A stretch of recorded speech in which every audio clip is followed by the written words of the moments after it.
अस्सलाम वालेकुम students, welcome to genius brain psychology. आज का हमारा लेक्चर है मेजरमेंट ऑफ मेमोरी, जिसमें हमारे पास 2 पार्ट्स आ रहे हैं। इसके क्वांटिटेटिव मेथड है और क्वालिटेटिव मेथड है।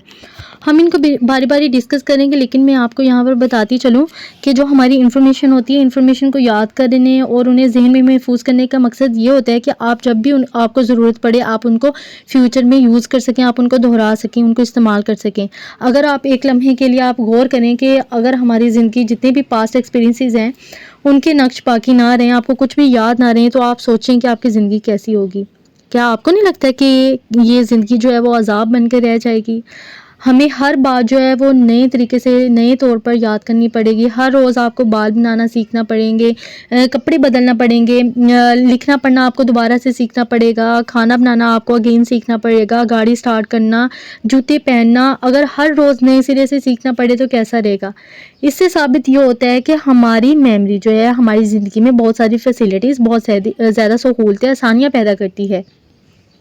अगर लॉन्ग टर्म मेमोरी की सूरत में बेहिसाब मालूमात का ज़ख़ीरा तो किया जा सकता है और उन्हें दोहराया भी जा सकता है, मगर हकीकत ये है कि हम हमेशा सब कुछ जो है वो याद नहीं रख सकते। हम कुछ ना कुछ भूलते रहते हैं और मेमोरी की मेजरमेंट में ये वो पैमाना है जिससे हम हर चीज़ को मालूम कर सकते हैं।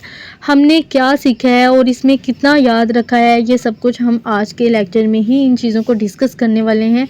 लेकिन लेक्चर मज़ीद स्टार्ट करने से पहले मेरी आपसे रिक्वेस्ट है कि बेल आइकन पे ज़रूर क्लिक करें, ताकि हर आने वाली न्यू वीडियो जो है वो आपको सर्च किए बगैर मिल सके। चैनल को लाइक किया करें, कमेंट किया करें अच्छा सा, और इसको ज़रूर शेयर किया करें। यही एक्चुअल में मेरी फ़ीस है। और हम देख लेते हैं आपके जो मेमोरी है आपकी, उसकी मेमोरी के मेजरमेंट के लिए रिटेंशन की पैमाइश किस तरह से की जा सकती है। हमारे बहुत सारे एक्सपीरियंसेस है, बहुत सारे तजर्बात जो हैं, बहुत सारी ऑब्जर्वेशन नकूश की सूरत में स्टोर होती हैं। किसी ख्याल, किसी भी रुझान का जहन में महफूज होना है दरअसल बेसिकली साइकोलॉजिकल नक्श कहलाता है। और ये नक्श जो होते हैं ये सिंबलिक परसेप्शन की वजह से एक फ़िज़िकल चेंजेस में कायम होते हैं, जो कि आपकी जो बाज़ेयाफ़्ता लर्निंग या रिकॉर्ड मेथड है उसमें बहुत ज़्यादा हेल्प आउट हो रहे होते हैं। अब हम इनको डिस्कस कर लेते हैं। हमारे पास क्वालिटेटिव मेथड है, क्वांटिटेटिव मेथड आ रहा है, तो चलिए हम स्टार्ट करते हैं। बिस्मिल्लाहिर्रहमानिर्रहीम। बेसिकली क्वालिटेटिव मेथड क्या होता है और क्वांटिटेटिव मेथड होता है, वो आज के लेक्चर में हम डिस्कस करेंगे। क्वांटिटेटिव मेथड बेसिकली इसको कमेती अंदाज भी कहा जाता है और इसमें डिफरेंट टाइप्स की टेक्निक यूज़ होती हैं, लाइक रिकॉल मेथड हो गया, रिकॉग्निशन मेथड हो गया, री लर्निंग मेथड हो गया और री अरेंजमेंट मेथड हो गया। अब हमारे पास सबसे पहले हम देख लेते हैं कि जो रिकॉल मेथड है वो क्या होता है। रिकॉल मेथड किसी भी कंटेंट को हूबहू उसी अंदाज में दोहरा देना जिस अंदाज में आपने उसको याद किया था, इसको आप रिकॉल मेथड कहेंगे। इस तरीके में कंटेंट आपके सामने मौजूद नहीं होता, मवाद जो है वो आपके सामने मौजूद नहीं होता, बल्कि उसकी गैर मौजूदगी में आपने उसको दोहराना होता है। लाइक आप अपने टीचर को कोई भी लेक्चर ज़ुबानी सुना रहे होते हैं, इट्स मीन कि ये रिकॉल मेथड है। पास में जो भी मवाद सीखा गया था अगर आप उसे दोहरा लिया जाए तो ये रिकॉल मेथड होगा। लाइक जैसे कोई भी लेसन है, कोई भी पोइम है, कोई भी सॉन्ग हो गया, गज़ल या पहाड़े वगैरह हो गए, याद करने के बाद दूसरे या चौथे रोज़ जब आप इनको दोहराएंगे, जितना भी आपको कंटेंट याद आएगा वो इसका जो है रिकॉल मेथड कहलाएगा। अब क्या है कि रिकॉल या बाज़ेयाफ़्त के लिए ज़रूरी नहीं होता कि सारा का सारा जो मटेरियल हो वो लफ्ज़ी हो, रिटन फॉर्म में हो या विजुअल हो। इस तरीके से जो आपकी स्किल्स हैं, मोटर स्किल्स जिनको कहा जाता है, उनकी पैमाइश भी की जाती है। कोई भी महारत, कोई भी स्किल सीखने के बाद उसे दोहराने की जो सलाहियत होती है उसका मौजूद होना बेहतर स्किल का सबूत देता है।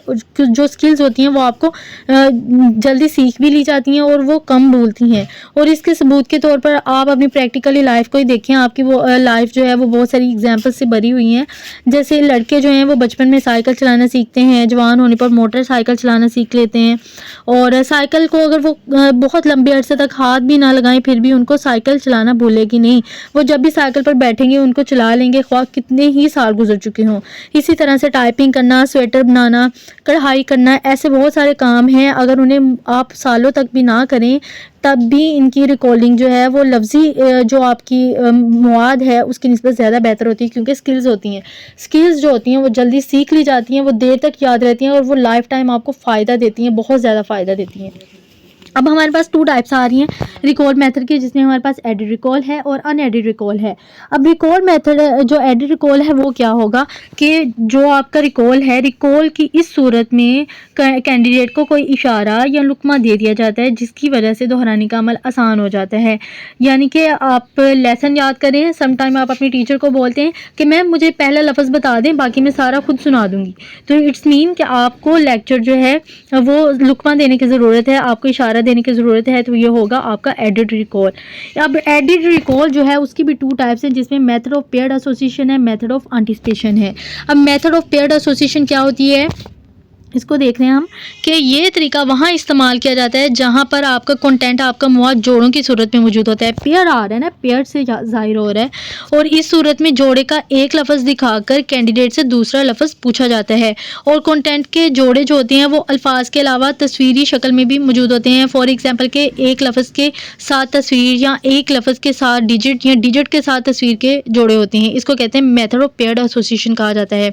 लाइक जो नर्सरी क्लास के स्टूडेंट्स हैं उनकी बुक्स पे लिखा होता है कि 2 पैरेट, 3 हैन, 4 डॉग्स, इस तरीके से लिखा होता है। अब वो साथ डिजिट भी लिखा हुआ है 4, और उसके साथ पिक्चर भी ऐड की हुई है कि कितने डॉग्स हैं, 4 डॉग्स हैं, और वो वहाँ पर पिक्चर्स में 4 डॉग्स की पिक्चर्स ऐड की हुई है। इसको कहते हैं मेथड ऑफ पेयर्ड एसोसिएशन।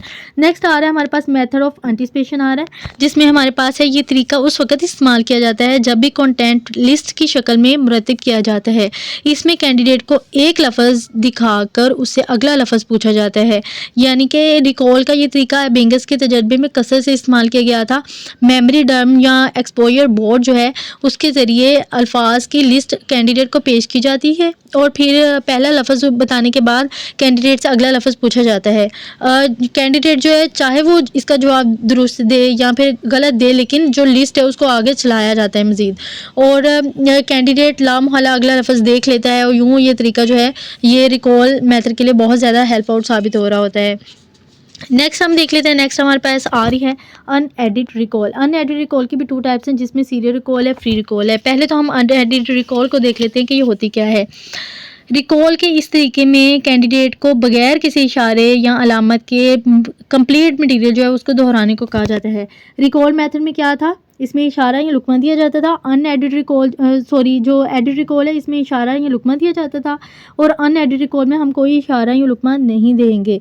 और इसमें क्या होता है कि आप फॉर एग्ज़ाम्पल इसकी सबसे बेस्ट एग्जांपल ये है कि जब आप एग्ज़ाम्स में अपना पेपर सोल्व कर रहे होते हैं, वहाँ पर आपको कोई टीचर नहीं होता ये बताने के लिए कि यहाँ पर पहली लाइन का ये है, पहला लफ्ज़ ये है।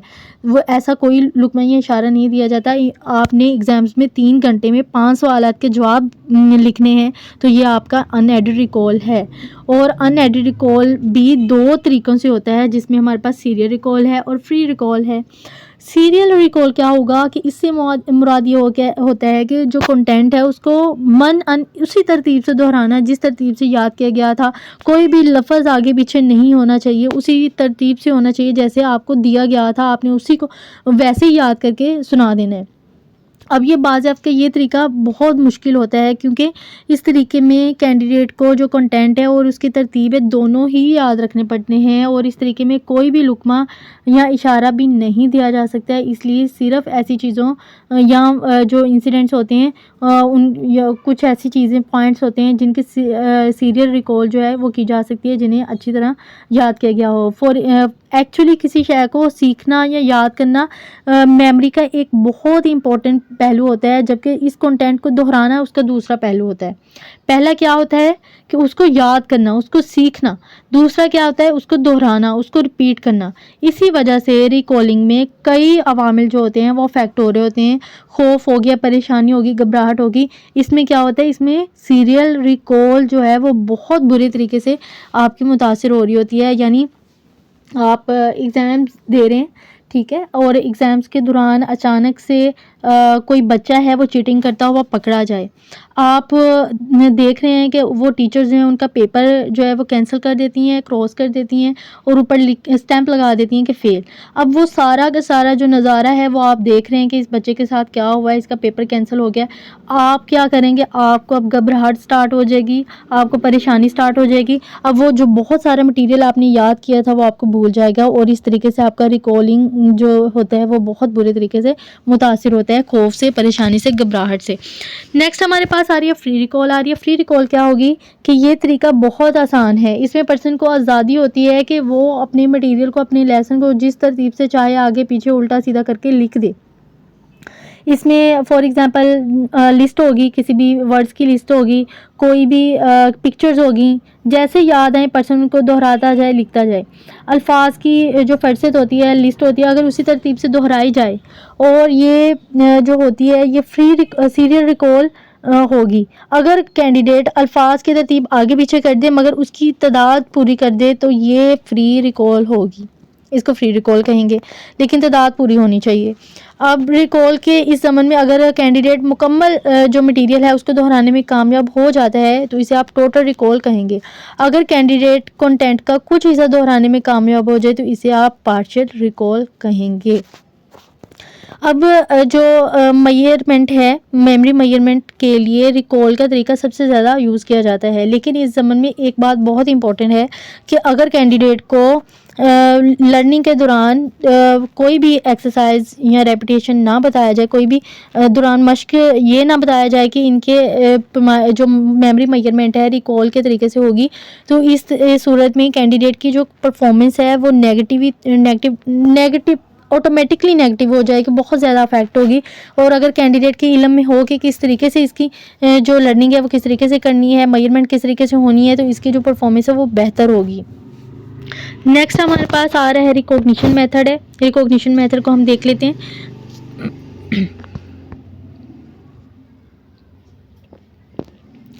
रिकॉग्निशन मेथड बेसिकली क्या होता है इसको हम देखेंगे। मेमोरी की मेजरमेंट के लिए इस तरीके में कैंडिडेट के याद किए हुए मटेरियल में उसका जो जाना पहचाना और जिसको वो नहीं पहचानता वो शामिल कर दिया जाता है, यानी कि नामुनव्विस मटेरियल जो होता है, नया मटेरियल, उसको भी मिला दिया जाता है और उसे कहा जाता है कि जो आपका लर्निंग है, जो आपने चीज़ें याद की हैं वो उसको आप उस मटेरियल को अलग कर लो। और कैंडिडेट अपने याद किए हुए जितने कंटेंट को पहचानेगा उतना ही उसकी रिकॉग्निशन मेथड का स्कोर अच्छा होगा। जिस तरह रिकॉल का तरीका एक रिकॉग्निशन में एग्ज़ाम्स में पर्सन की लर्निंग का अक्कासी होता है, उसका ज़ामिन होता है, इसी तरह से रिकॉग्निशन मेथड भी एग्ज़ाम्स में बहुत ज़्यादा यूज़ किया जाता है। आपकी सबसे अच्छी एग्जांपल जो है वो एमसीक्यूज़ है रिकॉग्निशन मेथड की, मल्टीपल चॉइस जिसको कहा जाता है, जिसमें क्वेश्चंस जो हैं आगे 4 आंसर्स होते हैं जिनमें से एक जो होता है वो दुरुस्त होता है और कैंडिडेट को उसमें से अपना जो याद किया हुआ होता है वो पहचानना होता है और इसका ये फ़ायदा भी होता है। अब फॉर एग्ज़ाम्पल कि मैं आपसे पूछूं कि जो साइकोलॉजी की पहली तजर्बागाह है वो कब कायम हुई थी। ऑप्शन है 1876, 1879, 1897, 1890। ये आपने मुझे कमेंट सेक्शन में बताना है और मुझे इसका करेक्ट आंसर आपने बताना है। अब रिकॉग्निशन का अमल जो है वो रिकॉल से आसान होता है। कैंडिडेट का जो स्कोर होता है वो रिकॉल की निस्बत रिकॉग्निशन में ज़्यादा बेहतर होता है, क्योंकि रिकॉग्निशन में कैंडिडेट कम कोशिश से भी सही जवाब तक पहुंच जाता है और इस तरीक़ाकार में ख़राबी होती है जिसको कहते हैं गैस वर्क के। जो स्टूडेंट होता है वो गैस वर्क से काम ले रहा होता है और कैंडिडेट को क्योंकि ये मालूम होता है कि जो जवाबात हैं उनमें से एक उसका दुरुस्त जवाब है, इसलिए वो जो अगर कैंडिडेट है उसको दुरुस्त जवाब मालूम ना हो तब भी वो गैस वर्क से काम लेता है और सम टाइम उसका जो गैस जो है वो दुरुस्त भी हो जाता है। इस सूरत में कैंडिडेट के जवाब में इसके मेमोरी के बिल्कुल जो है ना ये नहीं कहा जा सकता है कि हम उसके सही तर्जमान के ज़ामिन हैं, लेकिन कैंडिडेट के इस रुझान की जो हौसला शिकनी है उसे पहले से बता दिया जाता है कि आपको दुरुस्त जो जवाब हैं उसके नंबर मिलेंगे और गलत जवाब जो हैं उसके नंबर कट जाएंगे। तो जो गलत जवाब के नंबर कट जाएंगे उसको आप नेगेटिव मार्किंग कहेंगे। कैंडिडेट के सही जवाबात में से गलत जवाबात को माइनस कर दिया जाता है, जिससे इसके दुरुस्त जवाबात की जो तादाद है वो कम हो जाती है। ये तरीका बेसिकली यूज़ कहाँ किया जाता है, हम ये भी अब देख लेते हैं कि ये जो तरीका होता है ये पुलिस में मुजरिमों की रिकॉग्निशन करवाने के लिए भी बहुत ज़्यादा यूज़ किया जाता है। और इसमें जो मुजरिम होते हैं उनके साथ गैर मुजरिमों को भी शामिल कर दिया जाता है, और जो गवाह होते हैं, विटनेस होते हैं, उनसे पूछा जाता है कि जो मुजरिम है उसको पहचान ले। लेकिन जो रिकॉग्निशन का ये तरीका है ये बहुत ज़्यादा सेंसिटिव तरीका होता है, मगर साइंसी तहकीक के लिए ये तरीका मुनासिब नहीं है। नेक्स्ट हमारे पास आ रहा है रीलर्निंग मेथड आ रहा है। इस तरीके में एक दफ़ा सीखा गया कंटेंट कुछ वक्त गुजरने के बाद दोबारा याद करने को दिया जाता है, और फिर पहली बार याद करने में सर्फ होने वाला वक़्त और उसकी कोशिशों का कंपैरिजन दूसरी बार के वक़्त और कोशिशों से किया जाता है, और इसमें पाया जाने वाला फ़र्क जो होता है वो मेमोरी का स्कोर कहलाता है। इसको कहते हैं रीलर्निंग मेथड, और इसका फॉर्मूला हमारे पास ये है कि time spent in first recall minus time spent in second recall divided by time spent in first recall multiply by 100। यानी कि पहली बार याद करने में सर्वशुदा वक़्त माइनस दूसरी बार याद करने में सर्वशुदा वक़्त डिवाइडेड बाय पहली बार याद करने में सर्वशुदा वक़्त मल्टीप्लाई बाय 100। अब इसको हम देख लेते हैं कि फॉर एग्जांपल आपके पास पहली बार याद करने में सर्वशुदा वक़्त कितना था, 30 था। दूसरी बार याद करने में सर्वशुदा वक़्त कितना है, 40 है। अब जो दूसरी बार याद करने में पहली बार याद करने में सर्वशुदा वक़्त है उसको भी हम देखेंगे, और दूसरी बार याद करने में जो सर्वशुदा वक़्त होगा उसको भी हम देखेंगे। अब हमने क्या देखा कि हमने 10 डिवाइडेड बाय 40 था, हमने 30 माइनस 40 किया, हमारे पास 10 आ गया, और 10 डिवाइडेड बाय अब हम 40 करेंगे और मल्टीप्लाई कर देंगे इसको 100 के साथ, तो ये हमारे पास 25% आंसर आ जाएगा कि जो आपका पहली बार याद करने में सर्वशुदा वक़्त है और दूसरी बार याद करने में सर्वशुदा वक़्त हुआ है वो है 25%। मज़ीद आपको मैं बताती चलूँ, अगर आपको नहीं समझ आई, ये तरीका जो है ये मेमोरी मेजरमेंट का बहुत सेंसिटिव तरीन तरीका होता है। दूसरी बार याद करने का अमल ख्वाह कितने ही लंबे अरसे बाद किया जाए सिफर से शुरू नहीं होता, बल्कि पहली लर्निंग के कुछ ना कुछ आसार जो होते हैं, वो नक्श जो होते हैं वो ज़हन में महफूज होते हैं। ये नक्श ही दूसरी बार के आमोजिश में बचत का बायस बनते हैं। अब दूसरी बार की जो लर्निंग होगी उसमें वक़्त और ट्रायल की जितनी भी बचत होगी वो पर्सन के पास्ट मेमोरी का पता देती है। फॉर एग्जांपल कि पहली बार अगर आप ऐसे याद करें तो ऐसे याद करने में 40 मिनट्स खर्च हुए हैं, और दूसरी बार जो है 30 मिनट्स हुए हैं। तो 30 मिनट दूसरी बार कितने हुए, 30 मिनट्स हुए, और पहली बार 40 मिनट्स हुए हैं। अब हमने क्या करना है कि दूसरी बार याद करने में सर्वशुदा वक़्त कितना था हमारा, दूसरी बार याद करने में सर्वशुदा वक़्त था हमारा 30। पहली बार याद करने में सर्वशुदा वक़्त कितना था, वो था 40। अब हमने क्या किया कि हमने इन दोनों को माइनस किया, डिवाइडेड किस पर करना है, हमने time spent in first recall, पहली बार याद करने में सर्वशुदा वक़्त, और वो पहली बार याद करने में सर्वशुदा वक़्त कौन सा था, हमारे पास 40 था। हम उसी के ऊपर डिवाइड करेंगे इसको। अब 30 माइनस 40 हुआ तो 10 आ गया हमारे पास, और हम किस पर डिवाइड कर रहे हैं इसको, फर्स्ट रिकॉल पर करें, तो वो फर्स्ट रिकॉल क्या है, 40 है। अब डिवाइड किया तो हमारे पास आ जाएगा 25%, डिवाइड करके मल्टीप्लाई किया 100 के साथ तो 25% आ जाएगा। यूँ कैंडिडेट ने जो आपकी आमोजिश है, लर्निंग है, उसके दौरान 25% वक़्त कम खर्च किया, और 25% जो कंटेंट है उसके जहन में पहले से मौजूद था। इससे ज़ाहिर होता है कि जो आपका पास्ट है उसमें सीखी गई चीज़ें ज़रूरत पड़ने पर निस्बतन आसानी से और कम कोशिश सर्फ करके सीखी जा सकती हैं।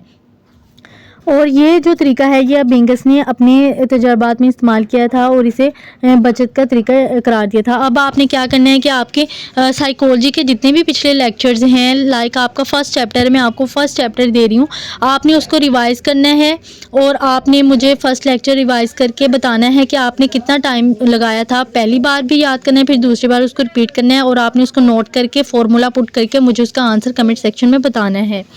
नेक्स्ट हमारे पास आ रहा है रीअरेंजमेंट मेथड आ रहा है। रीअरेंजमेंट मेथड बेसिकली क्या होगा वो हम देख लेते हैं। रीलर्निंग मेथड हम कर चुके हैं। रीअरेंजमेंट मेथड क्या होगा कि जो मेमोरी है उसकी मेजरमेंट के लिए इस तरीके में कैंडिडेट को ऐसा कंटेंट याद करवाया जाता है जिसे एक ख़ास अंदाज में तरतीब दिया गया होता है। अब कंटेंट की इस तरतीब को बाद में बदल दिया जाता है और कैंडिडेट से पूछा जाता है कि वो पहले वाली तरतीब बहाल करे। यहाँ पर मैं लिखना भूल चुकी हूँ रीअरेंजमेंट मेथड।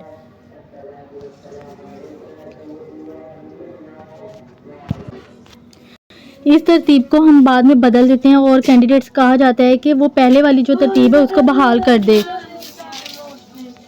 और जो कैंडिडेट इस कंटेंट को दोबारा मुरतब करने के लिए जितनी भी तरतीब देने के लिए जितनी भी मिस्टेक्स करेगा वो इसकी फॉरगेटिंग कहलाएगी, फरामोशी कहलाएगी। और कैंडिडेट जिस कदर कम गलतियां करेगा और कंटेंट जो है वो दोबारा से तरतीब दे लेगा तो वो इसके मेमोरी का स्कोर कहलाएगा। ब्लॉक डिज़ाइन हो गए, जिग्ज़ा पजल हो गए, वो इसकी सबसे बेस्ट एग्जाम्पल है। और ये तरीका जो है वो बेसिकली जो आपकी तस्वीरी कहानियाँ होती हैं उसके कंटेंट में बहुत ज़्यादा इस्तेमाल किया जाता है। और इन्हें फिर से मुरतब करने के लिए जब कहा जाता है, जैसे कहानियों की तरतीब है वो उल्ट पुल्ट कर दी जाती है और फिर कैंडिडेट को उन्हें फिर से मुरतब करने के लिए कहा जाता है। तो जो कैंडिडेट का हाफ़ है जिस कदर अच्छा होगा वो तस्वीरों को फिर से मुरतब करने में वो उसी कदर महारत को आपको सबूत देगा। इसको कहते हैं रीअरेंजमेंट मेथड। बेसिकली यहाँ पर वो मुझे ऐड करना भूल गया है। नेक्स्ट हमारे पास आ रहा है क्वालिटेटिव मेथड। क्वालिटेटिव मेथड क्या होता है कि जो आपकी मेमोरी है उसकी मेजरमेंट के ये तरीके भी सबसे ज़्यादा इस्तेमाल किए जाने वाले हैं। इस तरीके में क्या होता है कि कंटेंट को मनन दोहराना मकसद नहीं होता बल्कि इसके मफ़हूम और इसके मायने को ज़्यादा इंपॉर्टेंस दी जाती है। और इस तरीके में स्कोरिंग का तरीका जो होता है वो ऑब्जेक्टिव नहीं होता बल्कि सब्जेक्टिव होता है। और एग्ज़ाम्स में आप सब्जेक्टिव तरीके से जो सवालात आपसे पूछे जाते हैं आप उसका आंसर लिखते हैं, 20 नंबर का आंसर लिखते हैं, 15 नंबर का, तो ये आपका सब्जेक्टिव मेथड होता है। और एमसीक्यूज़ जो होता है वो आपका ऑब्जेक्टिव होता है। इसमें हमारे पास 2 टाइप्स है जिसमें एक्सप्लिसिट मेमोरी और इम्प्लिसिट मेमोरी है।